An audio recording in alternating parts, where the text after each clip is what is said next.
हम अगर अपनी टाइमिंग थोड़ा सा मैनेज करने की कोशिश करें ना, तो हमारे बेसिक जो घर के काम है ना, उनको करने के बाद भी हमारे पास इतना टाइम ज़रूर रह जाता है जिसमें हम अपने फेवरेट काम भी कर सकते हैं। और वो काम कोई भी हो सकता है, स्टिचिंग हो सकती है, डीआईवाईज हो सकते हैं, या तो फिर अपनी सेल्फ केयर हो गई।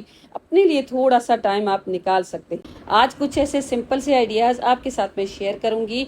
आई होप आज का वीडियो आपको पसंद आएगा। पसंद आ जाए तो वीडियो को लाइक ज़रूर कर लीजिएगा। Hello guys, once again welcome back to my channel. कैसे हैं आप सब? तो सबसे पहले यहाँ पर आपने देखा कि मेरे पास कॉटन का फैब्रिक है। तो ये ट्राउज़र का मटेरियल है, जो कॉटन के ट्राउज़र होते हैं ना, वही मैंने ये पीस लिया है और इसके ऊपर मैंने ये चिप्स बुकरम रख दी है। जो भी इसकी लेंथ और विड्थ होगी ना, वो मैं आपको स्क्रीन पे मेंशन कर दूंगी। और इसको स्टिक करने के बाद मैंने एक और फैब्रिक का पीस लिया है, जो मैं लाइनिंग के लिए यूज करने वाली हूँ। अब मैंने साथ साथ एक ले ली है जिप। मार्केट में जब आप जिप लेंगे ना, तो आपको पर यार्ड के हिसाब से मिलेगी और उसके साथ साथ रनर भी मिल जाएंगे। और ये जो रनर है ना, 5 रुपए का या 10 रुपए का ज्यादा से ज्यादा होगा। स्टेनलेस स्टील के रनर लीजिएगा। मेरे पास एक कमेंट आया था कि जो जिप होती है ना, वो टूट जाती है। तो जिप की भी आई थिंक क्वालिटी होगी। मैं तो ये ग्लास टावर से लेकर आती हूँ, एक ही क्वालिटी होती है और बहुत अच्छा ये काम भी करती है, कभी भी टूटती नहीं है। मैं यूज़ भी करती हूँ और काफ़ी बार मैंने ली भी है। और एक साइज़ लेकर मैंने इसको कट कर दिया है। इसकी जो छोटी साइड है ना, वहाँ से मैं इसको लगाऊंगी। तो इस पीस को मैंने पहले तो कट करके जुदा कर दिया है। अब इस तरह से इस जिप को उल्टा करके मैंने रखा है। अब इसके ऊपर लाइनिंग का ये फैब्रिक रख के स्ट्रेट एक सिलाई इसके ऊपर मैं लगा दूंगी। अब यहाँ पर ये सिलाई भी लग चुकी है और जिप को मैंने अभी सेपरेट नहीं किया है, बाद में इसको सेपरेट करूंगी। जिस तरह से आपको वीडियो में दिखाया जा रहा है ना, बिल्कुल उसी तरह से आपको इस जिप को लगाना है। अभी भी जिप है ना उल्टी है और उसके ऊपर ये लाइनिंग वाला कपड़ा मैं रख के और इस तरह से यहाँ पर भी स्ट्रेट एक सिलाई लगा दूंगी।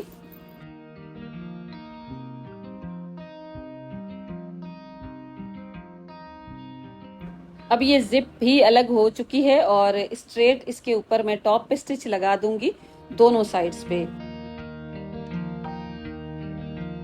साइड से थोड़ा बहुत कपड़ा कम ज्यादा हो सकता है, क्योंकि हम जब सिलाई लगाते हैं ना, तो इस तरह से कपड़ा साइड से कम या ज्यादा हो जाए ना, तो उसको आप कट करके बिल्कुल अलग कर लीजिए। और रनर को अब मैं इंसर्ट कर दूंगी। रनर को काफी बार मैंने शेयर किया है इंसर्ट करना, और एक शॉर्ट मैंने अपलोड की हुई है सेपरेट, वहां से भी आप देखकर इसको इजीली इंसर्ट कर सकते हैं। तो काफी सारे तरीके हैं रनर को इंसर्ट करने के, लेकिन मैं ना इस तरह से हल्की सी इसकी वायर निकाल के एक साइड से और उसके बाद खींचती हूँ ना, तो इजीली रनर है ना लग जाता है। तो अब ना मैंने इसका सेंटर ले लिया है, दोनों साइड से मैंने हल्के से कट्स लगा दिए हैं और जिप है ना उसको मैं सेंटर में रख दूंगी और उसके बाद इसकी दोनों साइड्स पे मैं सिलाई लगा दूंगी। अगर आप चाहें ना तो साथ में पाइपिंग भी लगा सकते हैं। मैंने बाद में पाइपिंग भी लगा दी थी। अब इसके जो कॉर्नर्स है ना चारों, वहां पर 3 बाय 3 सेंटीमीटर के मैंने बॉक्सेस बना दिए हैं। और पहले मैंने इस तरह से ड्राइंग बनाई है और उसके बाद ही मैं पाइपिंग करके फिर मैं इसको कट कर दूंगी।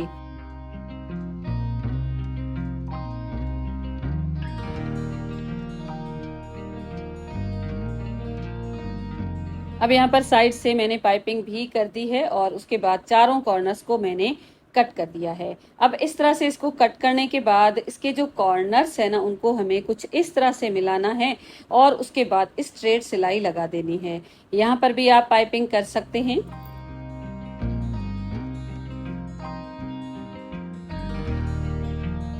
अगर आपको मशीन के काम की थोड़ी सी प्रैक्टिस है ना, तो आप इसको 10 मिनटों के अंदर ही बना लेंगे।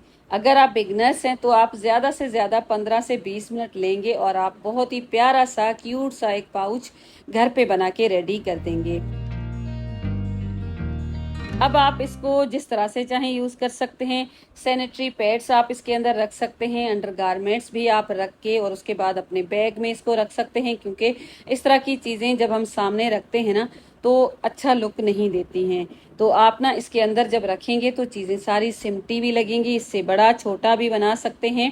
और अगर आप चाहें ना तो इसके अंदर अपना कॉस्मेटिक्स रख सकते हैं, मेडिसिन भी इसके अंदर रखी जा सकती हैं। अगर आप चाहें तो अपने बैग में इसको रख सकते हैं, नहीं तो आप इसमें ऑर्गेनाइज करने के बाद अपनी अलमीरा में भी चीज़ों को रख सकते हैं। ऑनलाइन एक तो मटेरियल बिल्कुल अच्छा नहीं होता, अगर थोड़ा बहुत मटेरियल अच्छा होता है ना तो काफ़ी महंगे भी मिलते हैं। अगर आप वर्किंग है ना तो आपका ये जो पाउच है ना आपका बहुत सारा काम आसान करने वाला है। अपने बैग में आप इसको रख सकते हैं, सारी की सारी चीज़ें हैं ना बैग के अंदर सिमटी भी रहने लगेंगी। तो अब ना ये मेरे पास एक शर्ट थी और उसकी जो आस्तीनें हैं ना उनको ही मैंने यूज़ किया है, और आप यहाँ पर अंदाज़ा लगा सकते हैं ये स्मॉल है और इसमें कितना कपड़ा होगा। इस एक आस्तीन के साथ ही ये मैंने एक छोटा सा क्यूट सा ऑर्गेनाइजर बनाया है।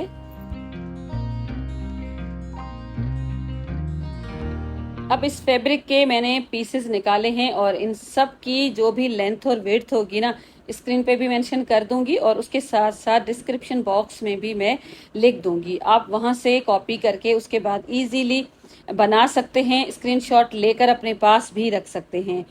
मेन फैब्रिक के साथ साथ मैंने लाइनिंग के लिए भी फैब्रिक लिया है।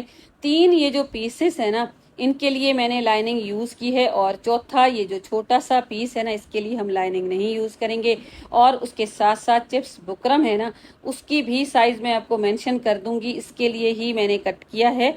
इसकी साइज से थोड़ा सा मैंने कम रखा है। चिप्स बुकरम मैंने इसके ऊपर रखा है और फैन चल रहा था ना तो काम थोड़ा सा मुश्किल हो रहा था। अब मैं इसके ऊपर आयरन करके इनको स्टिक कर दूंगी।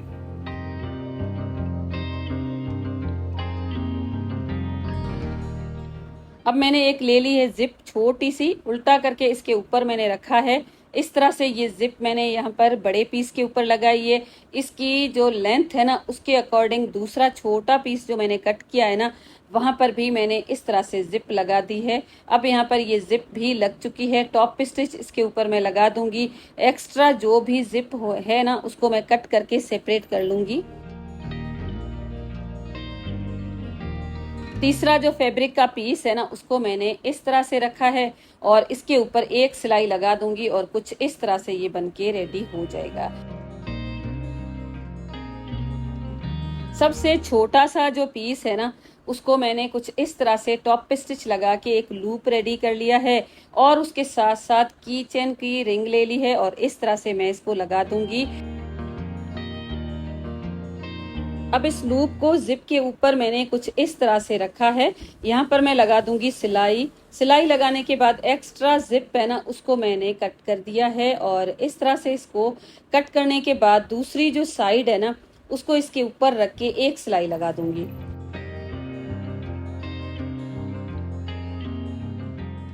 अब इसका मैंने सेंटर निकाल दिया है और हल्का सा यहाँ पर मैंने कट भी लगा दिया है। दोनों साइड से मैंने कट लगा दिया और उसके बाद ये जो कट्स हमने लगाए हैं ना छोटे छोटे से, इनको कुछ इस तरह से मैं कर दूंगी मैच करने के बाद ये कुछ इस शेप में आ जाएगा और उसके बाद इसकी दोनों साइड्स पे सिलाई लगा दूंगी।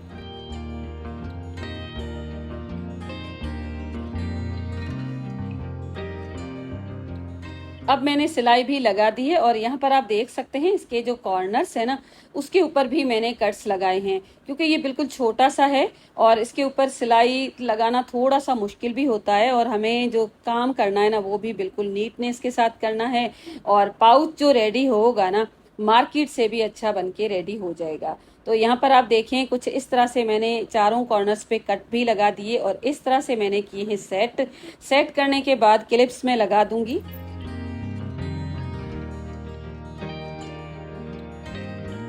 तो क्लिप्स जहां पर मैंने लगाई थी ना वहां से निकालकर और इस तरह से कॉर्नर के ऊपर 1 सेंटीमीटर की जो लाइन है ना वो मैंने ड्रॉ कर दी है। वापस से मैंने क्लिप लगा दी है और अब जहां पर भी मैंने लाइंस बनाई है ना वहां पर मैं सिलाई लगा दूंगी। सिलाई लगाने के बाद एक्स्ट्रा फैब्रिक मैंने कट कर दिया है। अब ये जो 3 पीसेस है ना जो हम इसकी लाइनिंग के लिए यूज करेंगे, सेम लेंथ के दोनों पीसेस की एक साइड पे इस तरह से मैंने सिलाई लगा दी है और उसके बाद दूसरा बल्कि तीसरा जो पीस है ना उसको मैंने कुछ इस तरह से रखा है, सेंटर से गैप आने देनी है ताकि हम इसके ऊपर जब उसको फिक्स करें ना तो आसानी से हमारा काम हो जाए। और यहाँ पर एक सिलाई इस साइड से लगाई और दूसरी जो सिलाई है ना वो मैंने दूसरी साइड से लगा दी है।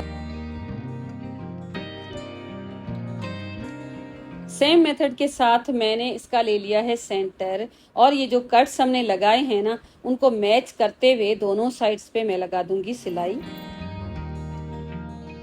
जिस तरह से मेन पीस के कॉर्नर्स को सेट करके और उसके बाद इसकी कटिंग की थी ना, बिल्कुल उसी तरह से हमने इस पीस को भी रेडी कर दिया है। अब मैंने इसको कर दिया है सीधा। सीधा करने के बाद जो हमारा मेन पीस है ना उसको मैंने उल्टा ही रहने दिया है। इसके अंदर मैंने कर दिया है सेट। यहाँ पर आप इसकी लुक्स को चेक कर सकते हैं। सेंटर में अच्छी खासी गैप है ना, वो हमने जिप के लिए छोड़ी है क्योंकि मेन जो हमारा पीस है ना उसके ऊपर जिप है और ये विदाउट जिप होगा। और इस तरह से बिल्कुल आसानी के साथ हम इसको पहना देंगे इसके ऊपर ही। अब जहां पर जिप है ना उतने ही हिस्से में आपको सिलाई लगा देनी है, और आपको इस तरह से सिलाई लगानी है कि दूसरी साइड पे सिलाई नजर ना आए। बिल्कुल छोटे छोटे से टांके जब आप लगाएंगे ना तो सिलाई नजर नहीं आएगी। अगर आपको थोड़ी सी दिक्कत फील हो ना तो आप सेम धागा लेकर उसके बाद ही इसको ट्राई कीजिएगा।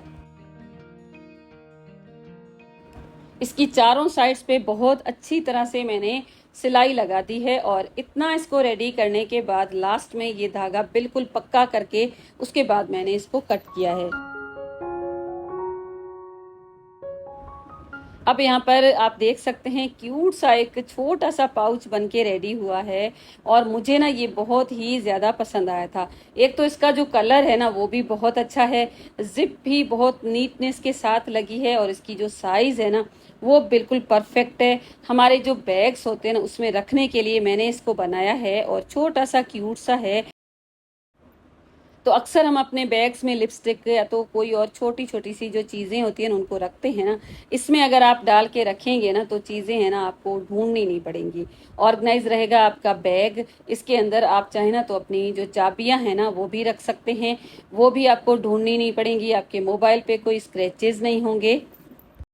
मैंने जो कीचेन की रिंग यूज की है ना उसकी जगह पे आपके पास अगर इस तरह का कोई लॉक टाइप पड़ा है ना तो आप ले सकते हैं। मुझे ये बाद में नजर आया तो मैंने ना इसको निकाल दिया। इसको निकालने के बाद इसके अंदर मैं लगाऊंगी, तो इस तरह से आप अपने बैग में ना इसको हैंग भी कर सकते हैं बाहर की साइड पे। तो पहले अगर मैं लगाती ना तो लूप के साथ इसको भी लगा सकती थी, लेकिन अब तो लूप में नहीं निकाल सकती, तो बस इसी तरह से मैंने इसके साथ ही इसको लगा दिया है।